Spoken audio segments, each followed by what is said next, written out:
여러분 안녕하십니까? 모두의 인터뷰 국제일입니다. 누구나 삶의 마지막을 존엄하게 맞이하고 싶지만 아무도 슬퍼해주는 이가 없고 아무도 기억해주는 이가 없다면 어떨까요? 요즘 이렇게 곁을 지켜주는 사람도 없이 홀로 살다가 외로이 세상을 떠나는 무연고 사망자가 늘어나고 있다고 합니다. 죽은 뒤에도 아무도 챙겨주는 이가 없기 때문에 보통 장례 절차 없이 화장 절차를 밟게 된다고 하는데요. 무연고자들이 존엄하게 죽음을 맞이할 수 있도록 하는 공영장례 제도 필요성에 목소리가 높아지고 있습니다.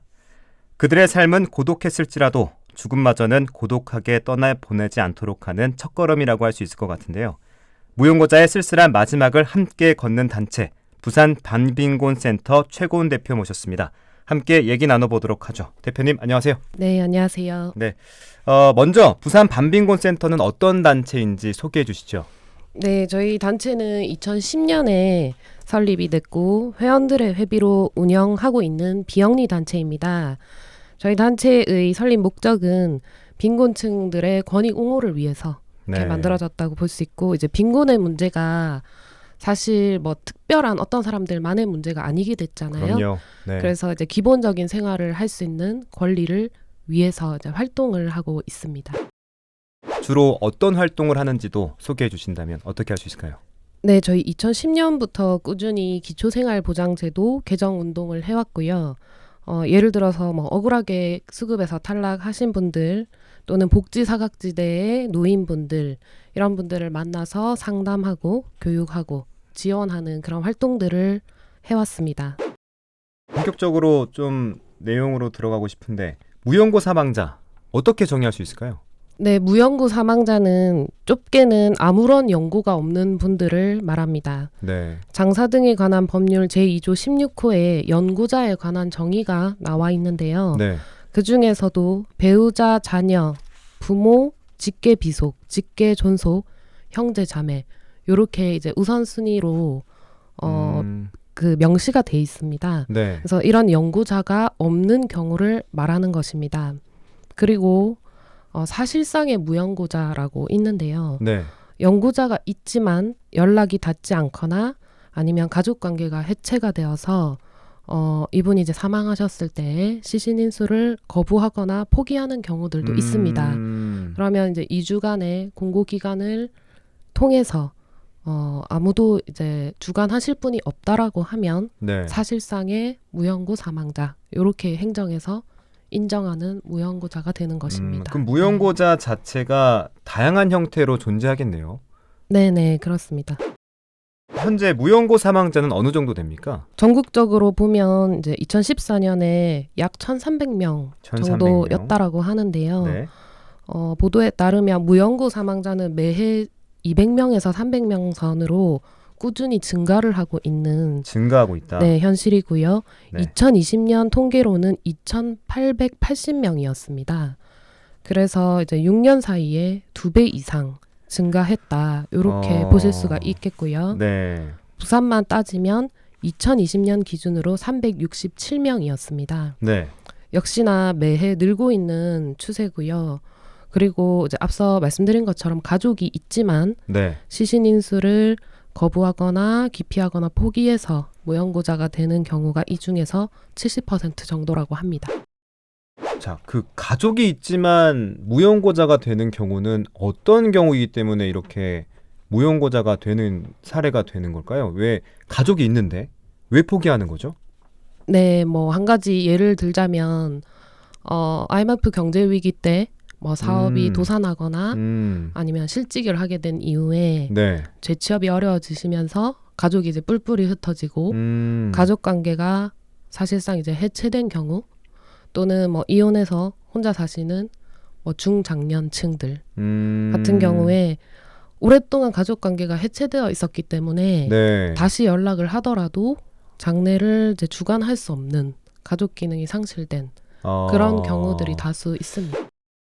그 예를 IMF로 들어주셨는데 최근에 코로나라는 큰 사태가 있었잖아요. 그것 네. 때문에도 늘었을 거라는 예상이 됐는데 맞나요? 네, 그 통계상으로 보면 뭐 사례를 일일이 세밀하게 따져본 것은 아니지만 네. 2020년 무연고 사망자 통계를 보면 상당히 많이 증가했다라는 것을 또 볼 수가 있습니다. 네. 대표님께서 보시기에 무연고 사망 비율이 늘어나는 가장 큰 이유는 뭐라고 보세요? 네, 우선은 가족 관계가 해체되고 가족관계. 있다라는 문제가 있는데 또 가족 관계가 왜 해체되느냐를 따져보면은 네. 그 이유를 거슬러서 가보면 앞서 말씀드린 것처럼 대부분 경제적인 이유가 많다고 할 수 있을 것 같습니다. 경제적인 이유. 네. 또 연고자 없는 분들은 혼자 사시다가 죽음을 맞이하게 되면 장례를 치르지 못하게 되는 건지 통상 어떤 절차를 밟게 되는지도 궁금한데 어떻습니까? 네, 그래서 가족이 없다거나 또는 가족이 장례를 포기했다라고 해서 네. 이분의 장례를 못 치르게 되면은 안 되잖아요. 그렇죠. 그래서 장례를 치를 수 있도록 장사 등에 관한 법률에서는 혈연 가족 외에도 사망 전에 보호 또는 관리하고 있었던 행정기관, 보호기관의 장, 시신이나 유고를 사실상 관리하는 자까지도 네. 장례를 주관할 수 있도록 이렇게 법률에서 정하고 있습니다. 음. 그런데 통상 이 무연고 장례라는 것은 네. 보통의 우리가 알고 있는 장례식에서 이뤄지는 염습 입관, 빈소를 차리고 또 이제 조문객을 맞이하고 발인을 하는 이런 절차들이 다 생략이 되고 아, 그럼 안 한다고요? 예, 바로 입관 후에 바로 네. 화장을 하게 됩니다. 어. 네, 이것을 이제 빈소 없이 바로 화장을 한다라는 뜻으로 네. 무빈소 무빈소. 직장이라고 예, 말을 합니다. 자, 그렇군요. 이렇게 되면 찾아오는 사람이 없을 것 같은데 무용고자라서 이렇게 하는 건가요? 그렇죠. 이제 빈소를 차리는 이유는 그 지인들이나 이웃들의 애도의 시간과 장소를 보장하는 행위잖아요. 네. 근데 보통의 이제 무연고자들은 조문객이 없다라고 하거든요. 그래서 이런 생략을 하게 되는 건데 사실은 네. 장사 등에 관한 법률에서 지정한 연고자가 없다 하더라도 살아오면서 관계를 맺은 다양한 지인과 이웃들이 있을 수 있습니다. 네. 그래서 바로 이제 무빈소 직장을 하게 되면 이런 애도의 시간과 기회를 박탈하게 되는 거죠. 그렇죠. 그래서 이분들의 처지 때문에 장례를 치르지 못한다 하더라도 차별 없이 존엄하게 장례를 치를 수 있도록 제도가 필요한 것입니다. 제도가 필요하다. 예. 아, 무빈소 직장이라는 단어를 사실 처음 들어서 좀 생소했는데 가족이 있는 경우에도 무빈소 직장이 맞나요? 네, 포기하게 되면? 네, 요즘에는 앞에 코로나 말씀해 주셨는데 네. 코로나 때문에 이전에 통상의 장례들을 못 치르는 경우가 상당히 많이 늘고 있다고 하는데요. 연고자가 있고 가족이 네. 있다고 해도 네. 무빈소 직장을 하는 경우들이 많이 늘고 있다라고 합니다. 그래서 이제 장례 문화가 또 변화하고 있는 또 다른 이슈도 있는 것 같습니다. 아, 네. 무용고자가 아니어도 무빈소 직장 하는 경우가 늘고 있는 추세다. 이렇게 이해하면 될 것 같고. 이런 사례들을 다 보아서 그런지 공영장례를 도입해야 한다는 목소리가 나오고 있다라는 얘기를 좀 많이 듣고 있어요. 공영장례는 어떤 제도인지도 좀 소개해 주시죠. 네, 공영장례는 장례 의식 없이 시신이 소위 이제 처리되지 않도록 공공이 무연고 사망자와 뿐만 아니라 저소득 시민까지 포함을 해서 네. 장례 의식을 직접 제공하거나 공공이 지원하는 그런 장례를 말합니다. 가족과 지인이 애도할 수 있도록 또는 직접 장례를 주관하고 참여하는 가족과 지인이 없더라도 네. 공동체의 애도가 가능하도록 애도의 공간과 시간을 보장하는 것입니다. 부산에서도 이런 공영장례 치르는 곳이 좀 있습니까? 네, 부산은 동래구, 북구, 동구, 서구, 수영구에 공영장례 조례가 있고요. 그리고 해운대구, 영도구, 기장군에 무연고 사망자 장례 지원 조례가 있습니다. 네. 그런데 이제 실제 예산이 집행되고 있는 구는 동래구, 수영구, 동구, 서구 정도라고 할 수 있을 것 같고요. 네. 나머지 구들은 기존의 소위 행여 사망자 장제 처리라는 게 있어요. 행여 사망자 장제 처리. 장제 처리 이게 뭐 어떤 거예요? 이게 이제 그런 거랑 비슷한 거죠. 이제 무빈소 직장인데 네. 이 이제 사망자 분의 신원을 알 수 없거나 또는 가족을 확인할 수 없거나 가족이 네네. 없는 경우에 어쨌든 이제 공공에서 장제를 해야 되는 거잖아요. 그래서 아주 이제 압축된 생략된 절차로 장제를 하기는 합니다. 예. 네. 그런 이제 수준에 머물러 있고 아직까지 다른 구들은 공영 장례 제도가 제대로 자리를 잡았다고 할 수 없는 수준입니다. 동구는 올해 처음으로 예산이 집행이 됐는데요. 네. 저희가 지원하는 1인 가구 취약계층 모임이 있어요. 네. 내미는 마음이라고. 근데 이 모임 구성원 중에 한 분이 돌아가셨는데 네. 지난 3월에 저희가 이 공영장례 지원을 받아서 장례를 주관한 적이 있었습니다. 그런데 아쉽게도 제도가 온전히 자리를 잡지 못하다 보니까 행정 절차상의 여러 가지 혼선들도 있고 또 더 큰 문제는 모든 구에서 대부분 사후에 현금으로 지원한다는 한계가 있었습니다. 그러니까 올해 3월을 예시로 든 것 같은데 그 동구에서조차도 3월에 그런 일이 있을 때 도움을 주지 못했다가 되나요? 아니요. 그 지원을 받기는 했습니다. 저희가. 그런데 네. 구체적으로 어떤 지원을 하는지 또 말씀드리면서 네. 답변을 좀 이어가자면 네. 현재는 부산시 차원의 조례가 없는 상황이고요. 각 구별로 좀 상이한 지원들이 이뤄지고 있어요. 그리고 구별로 지원 대상과 지원 범위가 조금씩 다릅니다. 네. 부산시는 그럼 어때요? 이 공영 장례 제도에 대해서 좀 적극적으로 나서고 있나요? 네, 부산시는 지난 7월 5일에 저희가 사회보장으로서의 공영장례 제도를 위한 토론회를 개최한 바가 있었고 그 자리에 이제 시의원과 담당 공무원이 같이 배석해서 토론을 한 바가 있었습니다. 네. 네, 공영장례 제도의 필요성에 대해서는 그 자리에서 충분히 논의가 되었다라고 생각을 하고 있고 다행이네요. 네, 또 시민들도 이 제도가 왜 필요한지를 조금씩 인식하고는 있는데요. 네. 구체적으로 어떤 지원을 어떻게 할 것인가에 대해서는 조금 더 논의할 사항이 남아 있다고 그렇게 바라보고 있습니다. 이 공영 장례 제도를 좀 진행하면서 여러 사례들을 많이 봤을 것 같은데 대표님께서 기억하시는 뭐 좀 인상 깊었던 사례 혹은 마음 아팠던 사례가 있다면 어떤 것들이 있었나요? 2016년에 이제 고려인 2세 고슬라브님이라는 분이 계셨어요. 네. 이분은 저희하고는 사실 일면식이 없었는데 저희 센터와 뭐 이주민과 함께라는 그런 단체와 동구 쪽방상담소 그리고 부산대병원 공공의료팀 김해보건소 등이 협력을 해서 이 이주민이자 노숙인이었던 그분의 장례를 공동체적으로 치른 적이 있었습니다. 얼굴도 모르는 그분을 위해서 누군가는 영정을 만들고 또 누군가는 후원을 하고 네. 또 누군가는 관을 들고 이렇게 조문객이 되어주고 그렇게 장례를 치렀던 경험이 있었는데요. 사실은 정말 의미 있는 경험이지만 이렇게 선의로 장례를 치르는 데에는 매우 한계가 있습니다. 네. 저희가 그거를 다 역할을 할 수 없는 거고요, 현실적으로. 그렇죠.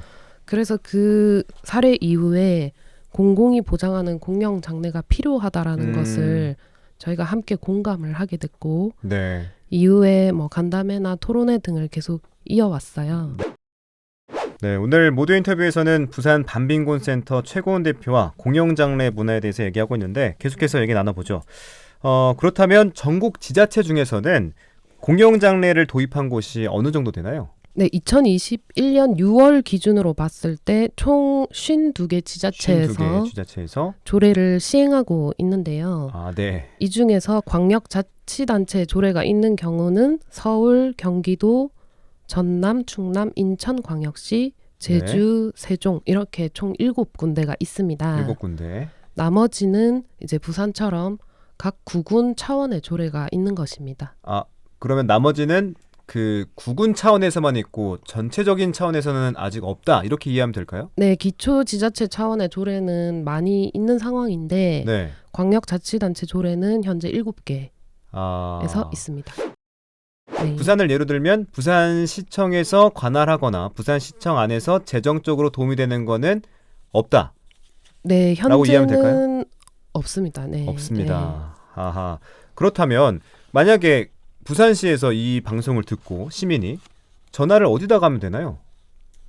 네, 그 부분이 문제인데요. 네. 이제 서울 같은 경우는 서울시 공영장래 지원 상담센터라고 있습니다. 네. 거기에 이제 전화를 걸면 뭐 담당 공무원들도 이런 제도에 대한 이해가 좀 부족할 때 제도에 대해서 지원을 구할 수가 있고요. 네. 뭐 이제 당사자분들도 공영 장례를 필요로 하시는 분들도 그곳에 전화를 하면은 어떤 절차로 어떻게 지원이 이루어진다라는 것을 아주 상세하게 상담을 받을 수가 있어요. 그런데 부산은 현재 공영 장례 조례도 없고 상담센터도 없기 때문에 사실은 정보를 구할 수 있는 곳이 없다고 할 수 있겠죠. 네. 조례도 없고 상담센터도 없다. 네. 그래서 각 구나 군에서 있는 조례안이나 지원을 받을 수밖에 없는 상황이다. 네, 구마다 이제 담당 부서가 다르기 때문에 동구를 예로 들자면 복지지원과에서 네. 공영장례 지원을 하고 있거든요. 네. 그래서 동구 복지지원과에 연락을 하게 되면 이 제도에 대한 설명을 들으실 수 있을 것 같아요. 네. 그러면 만약에 서구나 북구, 뭐 진구에서는 어디다 전해야 되나요?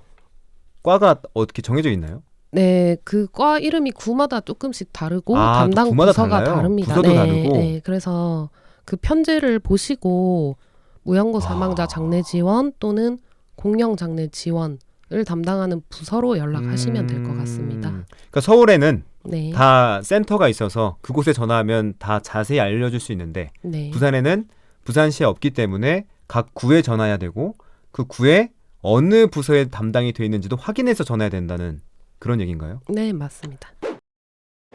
마지막 질문으로 무연시대, 무연사회라고도 하죠. 코로나19 상황으로 또 빈곤으로 인한 사회적 죽음이 늘어나고 있는데 어떤 노력들이 필요할까요? 네, 코로나가 빈곤을 심화한 것은 사실입니다. 하지만 사실 코로나 때문만은 아니죠. 무연사 고독사 문제는 코로나 이전부터도 이미 심각한 상황이었고요. 그렇죠.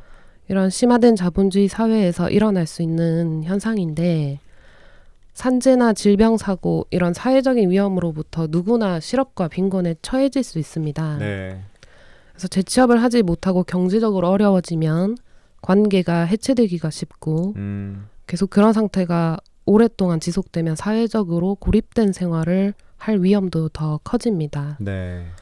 그래서 사회 안전망이 보다 더 촘촘하고 튼튼하게 제도가 만들어져서 이 빈곤과 사회적인 고립으로 가는 여러 고리들을 사전에 차단하는 게 중요하다라고 생각을 하고요. 네.